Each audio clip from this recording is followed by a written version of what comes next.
बिस्मिल्लाहिर्रहमानिर्रहीम। अस्सलाम वालेकुम, welcome back. Lecture number 22 plan resource management. आज हम शुरू करने जा रहे हैं चैप्टर 9 प्रोजेक्ट रिसोर्स मैनेजमेंट। आज हम रिसोर्स मैनेजमेंट को डिस्कस करेंगे। इससे पहले जो वर्जन था पिम बुक का 5 एडिशन, उसमें ये ह्यूमन रिसोर्स, ये चैप्टर ह्यूमन रिसोर्स लिखा जाता था, उसे हम ह्यूमन रिसोर्स पढ़ते थे। अभी वर्जन 6 है, उसमें रिसोर्स मैनेजमेंट इन्होंने इसको अपडेट किया है। रिसोर्स मैनेजमेंट में हम ना सिर्फ हम ह्यूमन रिसोर्स को देखेंगे, बल्कि फ़िज़िकल रिसोर्सेज की रिस्पॉन्सिबिलिटी भी प्रोजेक्ट मैनेजर पे डाल दी गई है। कह रहे हैं आप फ़िज़िकल रिसोर्सेज के बारे में जो डिसीजंस हैं, जो एक्शन प्लान्स हैं, वो भी प्रोजेक्ट मैनेजर डिफ़ाइन करेगा। इसमें हम जो प्रोसेसेस डिस्कस करेंगे रिसोर्स मैनेजमेंट में, वो है प्लान रिसोर्स मैनेजमेंट, प्लानिंग का पार्ट है। एस्टिमेट एक्टिविटी रिसोर्स प्लानिंग का पार्ट है। यहाँ पे एग्जीक्यूशन से रिलेटेड प्रोसेस आ रहे हैं, जो कि एक्वायर रिसोर्स, डेवलप टीम और मैनेज टीम, ये सारे एग्जीक्यूशन प्रोसेस ग्रुप से रिलेटेड हैं। और आखिर में कंट्रोल रिसोर्स है, controlling and monitoring and controlling process group में है। तो ह्यूमन रिसोर्स का जो चैप्टर है ये भी इम्पोर्टेंट है एग्ज़ाम पॉइंट ऑफ व्यू से भी, और रियल प्रोजेक्ट मैनेजमेंट प्रैक्टिसेस में भी जो रिसोर्सेज हैं उन्हीं की बिहाफ पे हमारे प्रोजेक्ट्स कंप्लीट होते हैं, और उनसे जो लिए गए डिसीजंस हैं उनसे रिलेटेड वो इंतहा जो प्रोजेक्ट की सक्सेस और फेलियर में बहुत ज़्यादा कंट्रीब्यूट करते हैं। तो इसलिए पीएमआई ने इस चैप्टर में ह्यूमन रिसोर्स के साथ फिज़िकल रिसोर्स को भी ऐड किया है कि through out the life of project हम इस पर भी पूरी प्रोजेक्ट मैनेजर इसको इंतहाई केयरफुली इसको डील भी करे प्रोजेक्ट्स के लाइफ साइकिल में, प्रोजेक्ट के अंदर कि आपने रिसोर्सेज को कैसे मैनेज करने। तो वो प्रोसेस हमने कैसे मैनेज करेंगे, अभी हम इन वन बाय वन एक एक प्रोसेस में हम इसको डिस्कस करने जा रहे हैं। कंप्लीट रिसोर्स मैनेजमेंट की जो की पॉइंट्स हैं from exam point of view से भी, और कंप्लीट इसकी समरी इसकी ये होगी कि आपने रिसोर्सेज में सिर्फ ह्यूमन रिसोर्स को अब नहीं देखना। क्यों जो प्रोजेक्ट पिछले चैप्टर से पिछला जो एडिशन था, जैसे मैंने बताया, उसमें हमारा ज़्यादा एम्फसाइज ह्यूमन रिसोर्स पे था। अभी कह रहे हैं हम कि इसमें आपने सिर्फ ह्यूमन रिसोर्स को नहीं देखना, अभी आपने फिजिकल रिसोर्सेज में भी देखना है। जहाँ तक resource management, human resource management की बात है, उसमें प्रोजेक्ट मैनेजर ने लाजमी डिफ़ाइन करना है reward and recognition system. PMI इस पे बहुत एम्फोसाइज करती है कि अगर आपने अपनी टीम को मोटिवेट करना है, आपने मोर प्रोडक्टिव देखना चाहते हैं अपनी टीम को, तो रिवार्ड और रिकग्निशन सिस्टम को आपने इग्नोर नहीं करना, इसको आपने डॉक्यूमेंट भी करना है और अपने प्लान में इसको ज़रूर रखना है। अपनी टीम की जो कॉम्पिटेंसीज हैं, इसमें एक बात याद रखिएगा कि ज़्यादातर आप जब प्रोजेक्ट मैनेजर किसी भी ऑर्गेनाइजेशन को मेंशन किया जाता है कि आप किसी भी ऑर्गेनाइजेशन में आप प्रोजेक्ट मैनेजर हैं, तो बाय डिफ़ॉल्ट ये पॉइंट अपने पास याद रखिएगा कि अब बाय डिफ़ॉल्ट प्रोजेक्ट मैनेजर को मैट्रिक्स एनवायरनमेंट में कंसिडर किया जाता है कि आप मैट्रिक्स एनवायरनमेंट में हैं, ना कि प्रोजेक्टाइज में, ना कि फंक्शनल में। हम कोई मिक्स में कोई जो फंक्शनल एनवायरनमेंट जो ऑर्गेनाइजेशन स्ट्रक्चर है उसमें काम कर रहे हैं, जहाँ पे ज़्यादा रिसोर्स आएंगे वो हमारे पास फंक्शनल एरिया से आएंगे। तो फंक्शनल एरिया का जो टीम मेंबर होता है उसका मोस्टली आपके प्रोजेक्ट में ज़्यादा इंटरेस्ट नहीं होता। ये चैलेंजिंग पार्ट है इस चैप्टर में, इसलिए इसको जोर दिया गया कि आपके पास जो टीम मेंबर्स आएंगे वो फंक्शनल एरिया से आएंगे। फॉर एग्जांपल एक फाइनेंस का बंदा है और आपका प्रोजेक्ट फॉर एग्जांपल टेक्नोलॉजी से रिलेटेड है, फॉर एग्जांपल आपका कंप्यूटर नेटवर्क से रिलेटेड है, तो फाइनेंस के बंदे को नेटवर्क में क्या इंटरेस्ट रहेगा, इस बात को मैनेज करना है प्रोजेक्ट मैनेजर ने। उसने हर टीम मेंबर के उसके एस्पेक्ट से उसकी कॉम्पिटेंसीज में इम्प्रूवमेंट लेकर आनी है, उसको मोटिवेट रखना है, उसकी जो नॉलेज है टीम मेंबर का उसको भी एनहांस करने की रिस्पॉन्सिबिलिटी प्रोजेक्ट मैनेजर पे होगी। आपने जितने ह्यूमन जो रिसोर्स मैनेजमेंट की जो एक्टिविटीज़ है उन्हें फॉर्मली डॉक्यूमेंट करना है, और ये डॉक्यूमेंट इसेंशियल है, इंपॉर्टेंट डॉक्यूमेंट रहेगा आपके प्रोजेक्ट मैनेजमेंट प्लान में। Role responsibility is the major cause of the conflict in projects. Throughout this chapter हम हमारा जो एम्फोसाइज और हमारे जो मेन फोकस रहेगा वो रोल एंड रिस्पॉन्सिबिलिटीज़ पे होगा। अगर हम ये अच्छे से डिफाइन ना कर सके तो through out the life of project managers और प्रोजेक्ट टीम कन्फ्लिक्ट्स के अंदर ही इन्वॉल्व रहेगी। उन्हें ये चीज़ क्लियर अगर ना हुई शुरू से ही तो आपको प्रॉब्लम फेस करने पड़ेंगे। तो हमने पूरी कोशिश करनी होगी कि रोल रिस्पॉन्सिबिलिटी को क्लियरली हम डिफाइन कर लें। जैसे मैंने कहा था कि ये डिफ़ॉल्ट एग्जम्पशन ये रहेगा कि आप मैट्रिक्स एनवायरनमेंट में काम कर रहे हैं, जैसे मैंने भी बताया तो अपने आप को मैट्रिक्स एनवायरनमेंट में कंसिडर करते हुए इस रिसोर्स मैनेजमेंट प्लान को आपने डिज़ाइन करना है और डॉक्यूमेंट करना है। जैसे हमने पहले भी बात की थी कि आपका प्लान जो डिटेल प्लान है वो प्रोजेक्ट टीम डिफाइन करती है, लेकिन आपने कोऑर्डिनेट करना है complete through out the life of project इस पूरे प्लान को। इसमें अगली चीज़ ये है कि प्रोजेक्ट मैनेजर ने जो रिसोर्स के जो कमिटमेंट हुई है फंक्शनल मैनेजर से, उसको आपने इंश्योर करना है कि जो कमिटमेंट जिस टाइम पे जो रिसोर्स की अवेलेबिलिटी की जो कमिटमेंट हुई है उसको आपने मेक श्योर करना है। प्रोजेक्ट टीम जो है, अक्सर कहते हैं प्रोजेक्ट टीम, हम इस बात को अक्सर हम यूज़ करते हैं project team. The project team is consist of the project manager, project management team and other team members of the project. जो आपके प्रोजेक्ट्स में जो काम कर रहे हैं उसको एक ही वर्ड अगर हम यूज़ करें तो वो होता है प्रोजेक्ट टीम। तो इसको भी याद रखिएगा अगर एग्जाम में प्रोजेक्ट टीम आता है तो उनका मतलब है कि ये तीन चीज़ें कि project manager, project management team और अदर जो प्रोजेक्ट मेंबर्स हैं उन सबको हम प्रोजेक्ट टीम से रियलाइज़ कर रहे हैं। प्रोजेक्ट मैनेजर ने formally team building activities plan करनी है और उसको इसको हमने अपने प्रोजेक्ट मैनेजमेंट प्लान में इन्वॉल्व करना है, शामिल ज़रूर करना है कि टीम बिल्डिंग आप कैसे रखेंगे। इसमें हम डिटेल से बात करेंगे अगले प्रोसेस में। प्रोजेक्ट मैनेजमेंट जिस तरह बाकी जो प्रोसेसेस हैं प्रोजेक्ट मैनेजमेंट के वो अपडेट रहते हैं, उसे आइट्रेशन फेज से गुजारते हैं। इसी तरह ज़रूरी नहीं कि जो हमने प्रोजेक्ट जो रिसोर्स मैनेजमेंट प्लान डिज़ाइन किया है वो एग्जैक्ट परफेक्ट होगा या वो एज इट इज़ होगा। डेफिनेटली उसमें कुछ ना कुछ कमी रहेगी, डेफिनेटली उसमें कुछ ना कुछ अपडेशन की ज़रूरत रहेगी। तो हम जब एग्जीक्यूशन स्टार्ट होगा तो हम रियल डाटा जो हमारे पास परफॉर्मेंस डाटा है उसकी बेस पे हम रिसोर्स मैनेजमेंट को भी अपडेट करते रहेंगे साथ साथ। एक और चैलेंज यहाँ पर आएगा कि प्रोजेक्ट मोस्टली हमारे पास डिफरेंट कल्चर से जोग्राफिकली और कल्चरली डाइवर्स टीम हमारे पास आती है। जब हम अगर मोस्टली ख़ासकर आपके दौर में जो हम वर्चुअल टीम्स को डिस्कस करते हैं कि आपके टीम मेंबर्स दुनिया के मुख्तलिफ जगहों पर रीजन से ताल्लुक़ रखते हैं, वो वर्चुअली अगर काम कर रहे हैं, अगर प्रोजेक्ट में कुछ इस तरह की रिक्वायरमेंट है तो आप उन टीम मेंबर को कैसे मैनेज करेंगे, उनकी टीम जो कोऑर्डिनेशन है उसे आप कैसे करेंगे, उनमें कम्युनिकेशन गैप कैसे आप फिल अप करेंगे, आप उनमें जो कल्चरल डाइवर्सिटीज़ हैं उनको कैसे मैनेज करेंगे, ये एक सेपरेट डिस्कशन है, ये एक अलग डिटेल टॉपिक है, इसके अपने एक्सपर्ट्स हैं और ज़्यादा प्रॉब्लम हमें वर्चुअल टीम्स में जो प्रोजेक्ट मैनेजर है उसको ज़्यादा चैलेंजेस फेस करने पड़ते हैं, जहाँ पे हमारे पास आपकी टीम ज्योग्राफिकली सेपरेटेड लोकेट है और उनके डिफरेंट कल्चर्स से हैं। तो इसको आपने कैसे प्लान करना है कि ये भी इस पार्ट होगा रिसोर्स मैनेजमेंट प्लान का। इसके साथ साथ ह्यूमन रिसोर्स के साथ फिजिकल रिसोर्सेज को कंट्रोल करना, उसकी अवेलेबिलिटी को इंश्योर करना, उनकी यूटिलाइजेशन की परफॉर्मेंस को देखते रहना, ये भी प्रोजेक्ट मैनेजर की रिस्पॉन्सिबिलिटी है। अगेन हम एम्फोसाइज करेंगे, ये डिस्कस कर चुके हैं, लेकिन रोल रिस्पॉन्सिबिलिटी असाइनमेंट इस चैप्टर का, इस जो नॉलेज एरिया है इसका बहुत क्रिटिकल पार्ट है। हमने इस एरिया में रिसोर्स मैनेजमेंट में रोल रिस्पॉन्सिबिलिटी को बहुत ही एहतियात से मेंशन करना है और डिक्लेयर करना है और इसको कम्युनिकेट करना है अपने टीम में।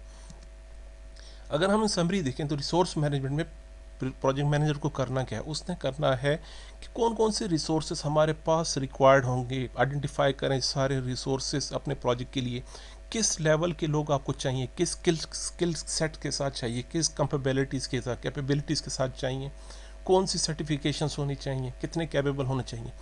आपके पास जो मटेरियल और इक्विपमेंट का प्रोडक्ट है उसकी क्वांटिटी कैसी रहनी चाहिए, क्वालिटी कैसी रहनी चाहिए, किस ग्रेडिंग के ऊपर रहनी चाहिए, ये पार्ट होगा रिसोर्स मैनेजमेंट का।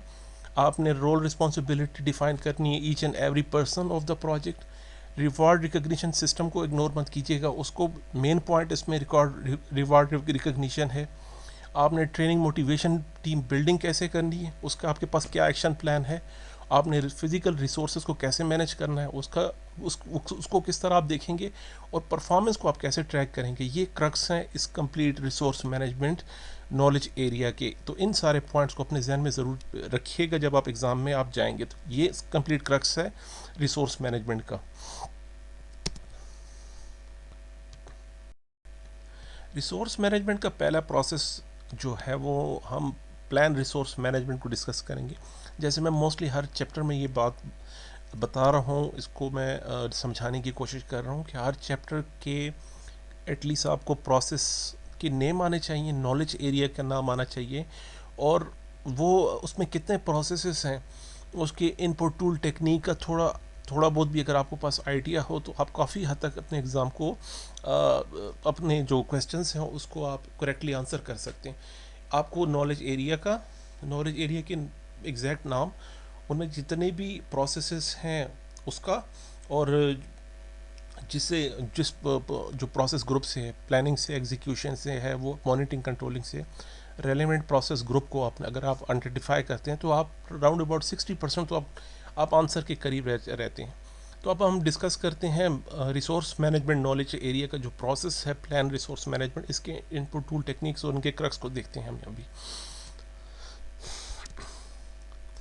रिसोर्स मैनेजमेंट प्लान में हमने ये देखना है कि आपको कौन कौन से रिसोर्सेज रिक्वायर्ड हैं, किस क्वांटिटी में, कितनी क्वांटिटी में आपको चाहिए अपने प्रोजेक्ट को कंप्लीट करने के लिए, कब चाहिए, कितने अरसे तक चाहिए आपको, एक्विजिशन का प्रोसीजर क्या होगा, क्योंकि आपसे फंक्शनल, जैसे आप फंक्शनल इन्वायरमेंट में काम कर रहे हैं तो रिसोर्स एक्विजिशन का प्रोसीजर क्या होगा, आया वो आपको इंटरनली असाइन किया जाएगा या आपने प्रोक्योरमेंट के को अप्रोच करना होगा, आउट ऑफ द ऑर्गेनाइजेशन लेना है, उसका क्या प्रोसीजर होगा और उस पर कितना टाइम लगेगा। डेफिनेटली अगर आप इंटरनली ले रहे हैं उसका टाइम फ्रेम, और अगर आप प्रोक्योरमेंट के थ्रू उसको एक्विजिशन कर रहे हैं तो डेफिनेटली उसके टाइम फ्रेम में बहुत डिफरेंस रहेगा।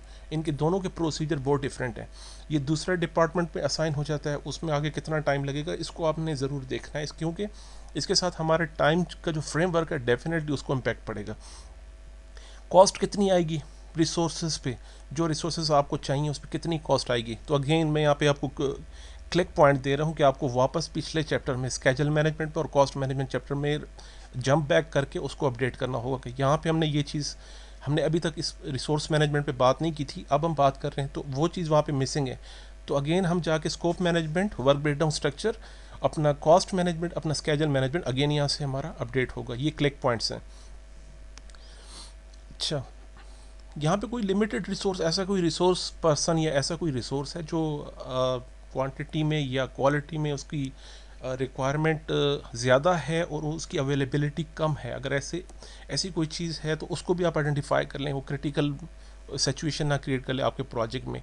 ऐसी चीज़ जिसकी अवेलेबिलिटी मुश्किल से मिले क्वालिटी या क्वांटिटी में, तो उसको हमने अपने प्लान में आइडेंटिफाई करना है और उसको हमने एडजस्ट करना है।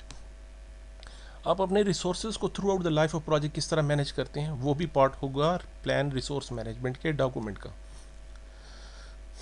प्लान रिसोर्स मैनेजमेंट की एक और चीज़ जिसे हम डिस्कस करते हैं वो लीन मैनेजमेंट, या अभी उसको एजाइल मैनेजमेंट, पहले इंतहाई ओल्ड कॉन्सेप्ट था लीन मैनेजमेंट जो कि मैन्युफैक्चरिंग में मोस्टली यूज़ होता था, उसको अभी हम एजाइल मैनेजमेंट से हमने कन्वर्ट किया। एजाइल मैनेजमेंट सारी इंडस्ट्री को ऑलमोस्ट कवर अप करता है, जहाँ पे हम जो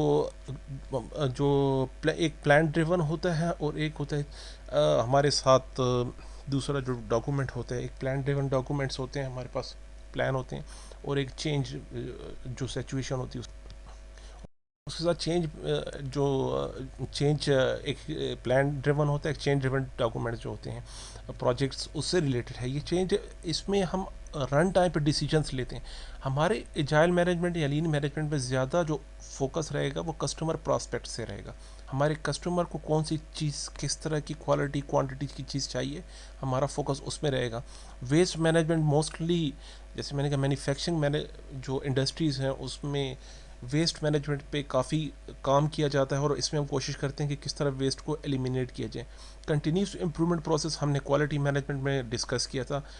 अपनी टीम को आप कैसे एम्पावर करेंगे, आपने फास्ट डिलीवरी किस तरह करनी है, कंप्लीट प्रोसेस को, कंप्लीट जो आपके प्रोजेक्ट है उसको आप किस तरह ऑप्टिमाइज़ करेंगे, क्वालिटी को किस तरह लेकर आएंगे, अपने डिसीजंस को किस तरह मोर इफ़ेक्टिव करेंगे, आप एफिशिएंट डिसीजन, इफ़ेक्टिव डिसीजन किस तरह लेंगे, और अपने लर्निंग जो एस्पेक्ट्स हैं उसको किस तरह एम्पलीफाई करेंगे। ये पार्ट है एजाइल मैनेजमेंट या लीन मैनेजमेंट का।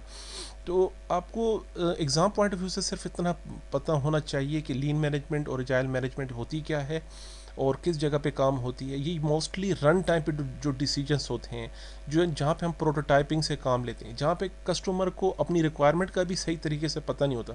फॉर एग्जांपल हमें एक सॉफ्टवेयर चाहिए, हमें फॉर एग्जांपल हम कहते हैं कि एविएशन को एक सॉफ्टवेयर चाहिए, तो एविएशन को किस किस्म का सॉफ्टवेयर चाहिए, तो वो उन्हें खुद भी क्लियर नहीं होती पिक्चर, लेकिन वो आपको थोड़ी थोड़ी रिक्वायरमेंट साथ साथ देते हैं, हमें इस तरह का सॉफ्टवेयर चाहिए। उसको हम बिल्ड करते हैं, फिर उसमें अमेंडमेंट आती रहती है कि इसमें हमें थोड़ी चीज़ चाहिए, इसी तरह एसएपी का प्रोजेक्ट हम किसी ऑर्गेनाइजेशन में जब बिल्डअप करते हैं, डेवलप करते हैं, तो उसमें रिक्वायरमेंट्स कंटिन्यूस आती रहती हैं कि यहाँ पे हमें चेंजेस करनी है, यहाँ पे चेंज। तो एक स्पेसिफिक टाइम फ्रेम के बाद वो प्रोजेक्ट जो सॉफ्टवेयर है वो मैच्योर हो जाता है, जो एग्जैक्ट कस्टमर की रिक्वायरमेंट और नीड को फुलफिल करने लगता है। तो वो इसी को हम एजाइल मैनेजमेंट कहते हैं, जहाँ पे हम कॉन्स्टेंटली अपने प्रोडक्ट को इम्प्रूव करते हुए कस्टमर के जो मेन पॉइंट और मेन रिक्वायरमेंट है उसको फुलफिल कर सकें। इसी अप्रोच को हम एजाइल मैनेजमेंट कहते हैं। काइजन अप्रोच में जैसे क्वालिटी मैनेजमेंट में हमने कंटिन्यूस इंप्रूवमेंट को डिस्कस किया कि आप प्रोजेक्ट के और जो जितने भी प्रोसेसेस हों उसके ईच एंड एवरी पार्ट को इम्प्रूव करने की कोशिश कीजिए, तो जो कंप्लीट पिक्चर है, जो फाइनल प्रोडक्ट है, वो ऑटोमेटिकली इम्प्रूव हो जाएगा। जस्ट इन टाइम को भी हमने क्वालिटी मैनेजमेंट को में डिस्कस किया था, लेकिन इसमें एक चीज़ का ध्यान रखिएगा कि इसकी जो अप्रोच है रिसोर्स मैनेजमेंट की, वो टोटली डिफरेंट रहेगी अदर एक्विजिशन अप्रोच से। अगर आपको जस्ट इन टाइम रिसोर्सेज का आप प्लान कर रहे हैं, तो इसकी जो मैनेजमेंट है, इसके जो डिसीजंस हैं, इसके जो मैकेनिज़्म है, वो बिल्कुल डिफरेंट रहेंगे अदर जो प्रोक्योरमेंट के प्रोसीजर्स से, जो हम फार्मल परचेज करते हैं अपने बल्क आइटम्स को, अपने मटेरियल को, रॉ मटेरियल को एडवांस में स्टोर करने के लिए और उसको रखने के लिए। तो जस्ट इन टाइम के डिसीजंस बिल्कुल डिफरेंट रहेंगे, आप उसको बहुत केयरफुली आपने मैनेज करना है अगर इन केस आप रिसोर्स मैनेजमेंट में यूज़ कर रहे हैं। प्रोजेक्ट चार्टर में हमें हाई लेवल की रिक्वायरमेंट, जैसे हमने डिस्कस किया, हाई लेवल की रिक्वायरमेंट और फ्रेमवर्क हमें डिस्कस वहीं से मिल जाता है कि प्रोजेक्ट चार्टर में जो चीज़ें रिक्वायर्ड थी इनिशियल लेवल पे हमने देखा था, वहाँ पे रिसोर्स का एक सेक्शन है। अब अगर आप प्रोजेक्ट चार्टर को ओपन कीजिए, वहाँ पे एक लेक्चर में लिंक भी दिया हुआ था, तो उसको आप देखेंगे तो उसमें रिसोर्स मैनेजमेंट का भी क्लास रखा है कि जो टॉप लेवल की रिसोर्स रिक्वायरमेंट है वो ऑलरेडी वहाँ पे डिस्कस की जाती है।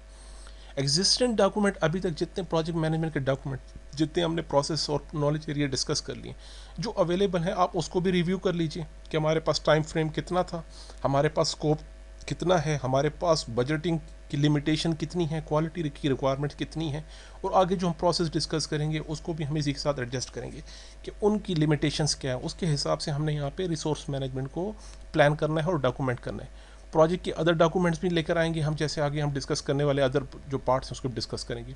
इंटरप्राइज एनवायरमेंटल फैक्टर में आप देखेंगे कोई अदर ऑर्गेनाइजेशन की इन्वॉल्वमेंट तो नहीं है आपके ऑर्गेनाइजेशन में, आपके प्रोजेक्ट में, और किसी और ऑर्गेनाइजेशन के साथ आपका कोई रिलेशन या कुछ बाउंडिंग या उसके साथ कोई कॉन्ट्रैक्ट या एग्रीमेंट कुछ उसके साथ है, वो भी डेफिनेटली इम्पैक्ट करेगा आपके प्लान को। कोई हिडन एजेंडाज तो नहीं है, इस पर भी ध्यान रखिएगा। कोई नेगेटिव पीपल हैं ऑलरेडी कि जो आपके प्रोजेक्ट्स को नेगेटिवली इम्पैक्ट कर रहे हैं या नेगेटिवली उसको परसीव कर रहे हैं।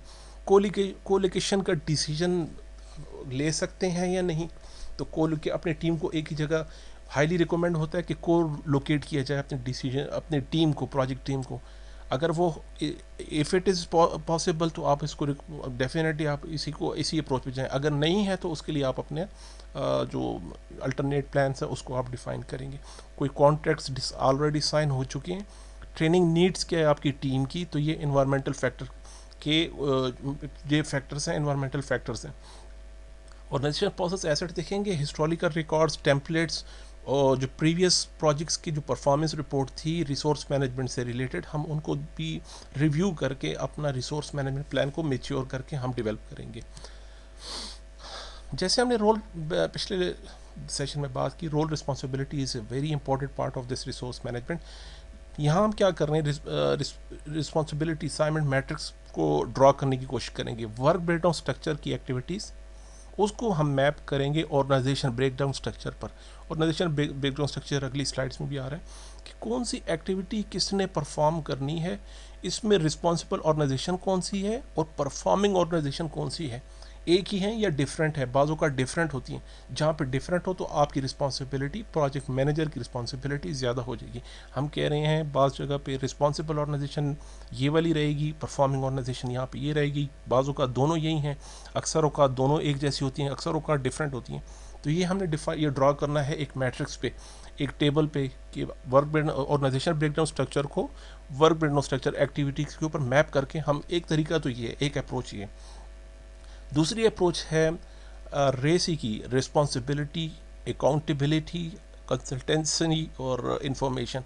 हम कहते हैं हमारे पास कोई एक्टिविटीज़ हैं और उसके रिसोर्स पर्सन हैं, तो बाज़ औक़ात तो सिर्फ रिस्पॉन्सिबल होता है एक बंदा, बाज़ औक़ात अकाउंटेबल भी होता है, बाज़ औक़ात हमें कुछ लोगों को इन्फॉर्म करना पड़ता है और बाज़ औक़ात लोगों को कंसल्ट करना पड़ता है बाज़ एक्टिविटीज़। तो अपने यहीं से आपको स्टेक होल्डर मैनेजमेंट का भी लिंक आपको मिलेगा कि आपने जो टीम मेंबर्स हैं उनको किस तरह रिस्पॉन्सिबिलिटीज़ और उनको किस तरह आपने रोल्स को डिफ़ाइन करना है इंतहाई मेच्योर लेवल पे।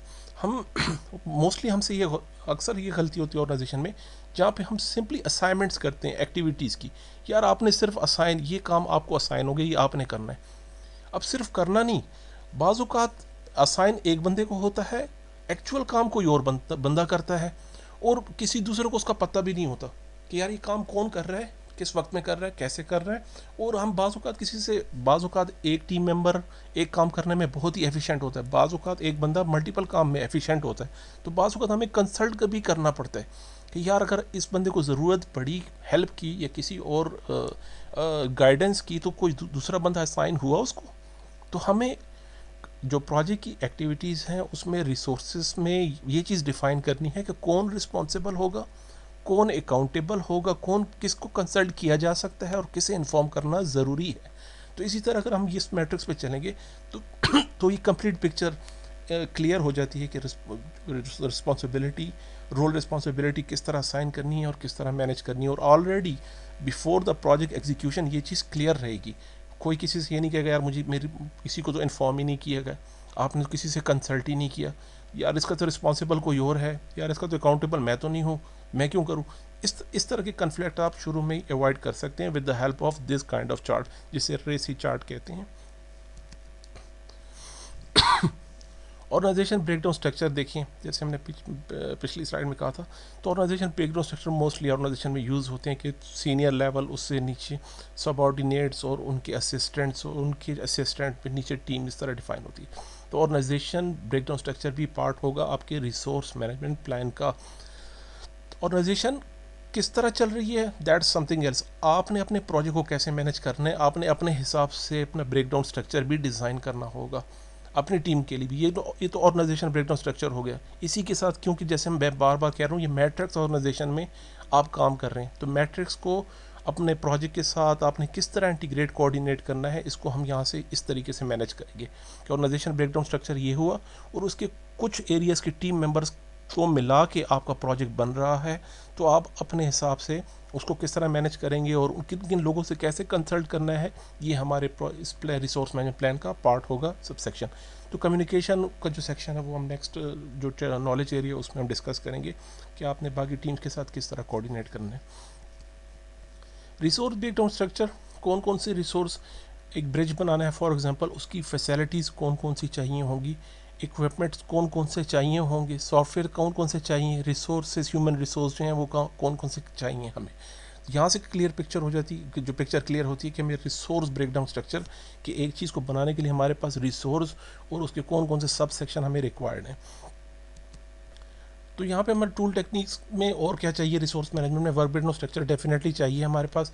पोजीशन डिस्क्रिप्शन चाहिए ह्यूमन रिसोर्स की रोल रिस्पॉन्सिबिलिटीज़ को डिक्लेयर करने के लिए। फिजिकल रिसोर्स डॉक्यूमेंट, उनके यूजेज, उनके वारंटीज़, उनके जो गाइडेंस किस तरह होगी, उनको जो टेक्नीशियंस कौन कौन से होंगे, किस तरह आपने उसको मैनेज करना है, उस ये डॉक्यूमेंट में हम डिस्कस करेंगे। ऑर्गेनाइजेशन थ्योरी डिस्कस करेंगे हम डिटेल से, ये ह्यूमन रिसोर्स में हम डिस्कस करेंगे, ऑर्गेनाइजेशन थ्योरी को देखेंगे। तो रिसोर्स मैनेजमेंट प्लान में आप अगर आप कंक्लूड करें तो कौन कौन सी चीज़ होंगी, हम कहेंगे कि हमने ह्यूमन रिसोर्स की आइडेंटिफिकेशन करनी है, कौन कौन सी रिक्वायरमेंट्स हैं, रोल रिस्पॉन्सिबिलिटीज़ कौन सी है, ऑर्गेनाइजेशन चार्ट्स कैसे डिफाइन होंगे, एक्विजिशन, ह्यूमन रिसोर्स की एक्विजिशन कैसे आपने करनी है, team training, team building, team जो मोटिवेशंस और इससे रिलेटेड जो जो असाइनमेंट और टास्क हैं वो आप किस तरह करेंगे, वो इसी का पार्ट होगा।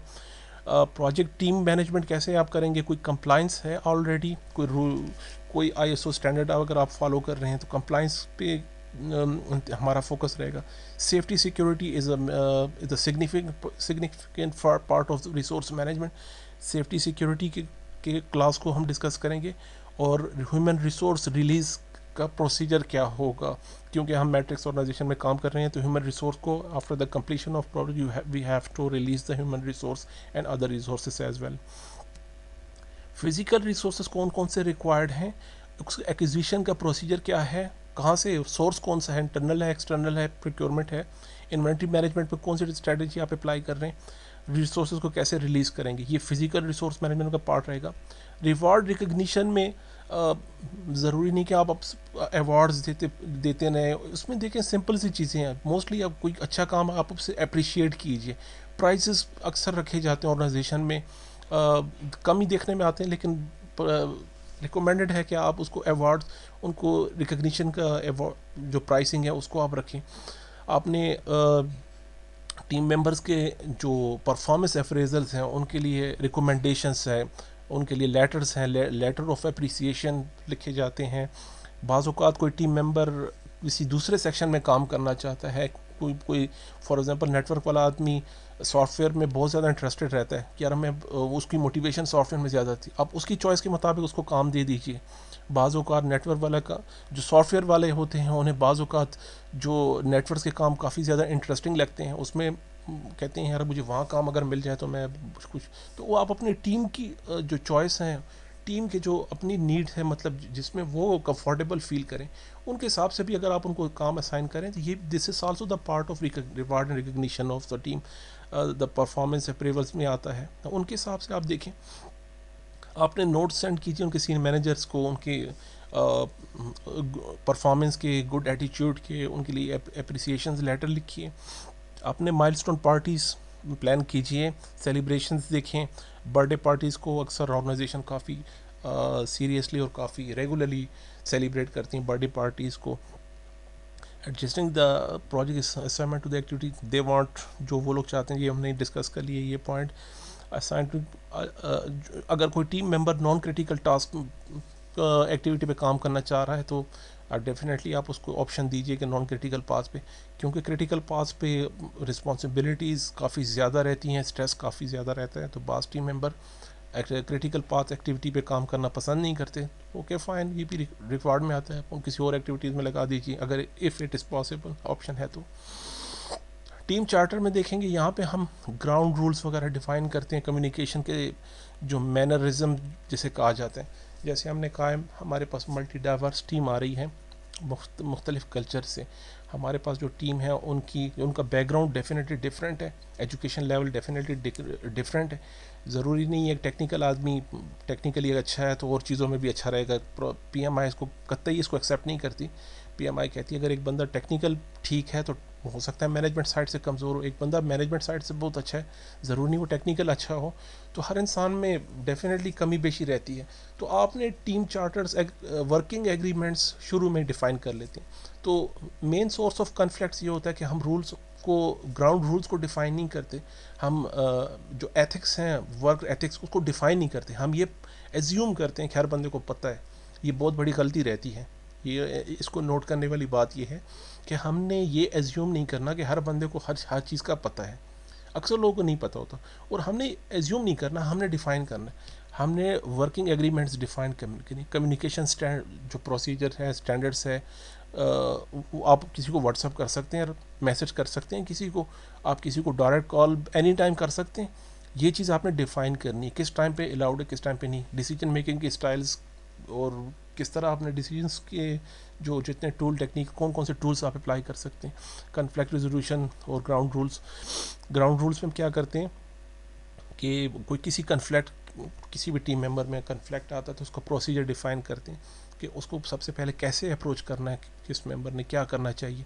कन्फ्लिक्ट डेफिनेटली इट्स हम कहते हैं inevitable part of the projects, conflict definitely there. तो कन्फ्लिक्ट कैसे मैनेज करेंगे वो हम अगले प्रोसेस में भी डिस्कस करने जा रहे हैं। अपने प्रोजेक्ट मैनेजर को इन केस ऑफ डिफ़िकल्टी में किस तरह अप्रोच करें कि प्रोजेक्ट मैनेजर को, और मीटिंग्स के रूल्स क्या, लेट कमिंग अलाउड है, मोबाइल फ़ोन अटेंड करना अलाउड है, मैसेजिंग, आप मीटिंग में बैठे हो साथ साथ मैसेज कर रहे हैं, वेदर इट इज़ अलाउड और नॉट, आपने पार्किंग कैसे करनी है, आपने ऑर्गेनाइजेशन में किस तरह ड्रेसिंग में आना है, ये सब चीज़ें ग्राउंड रूल्स के अंदर आती हैं। आपको आप डायरेक्शंस, कॉन्ट्रैक्टर को कौन डायरेक्शंस दे सकता है, इस type, these are the examples of the ground rules. बहुत सारे इस तरह के सेक्शंस हैं। तो among the many we are discussing few of them कि यहाँ पे ग्राउंड रूल्स किस टाइप के हो सकते हैं। आपने जो वर्क असाइनमेंट डिसीजंस किस तरह करनी है, when and how the team status updates, आपने टीम के परफॉर्मेंस स्टेटस अपडेट्स किस तरह कब करनी है, कोऑर्डिनेशन और चेंज जो कैलेंडर्स हैं, method of coordinating improving changes to team members calendars, अच्छा काम करने के जो टीम मेंबर्स की असाइनमेंट्स के कैलेंडर्स किस तरह इम्प्रूव करने, किस तरह नोटिफाई करने, और इन केस ऑफ इमरजेंसीज आपने किस तरह अपनी टीम को अप्रोच करना है और किस तरह नोटिफाई करना है।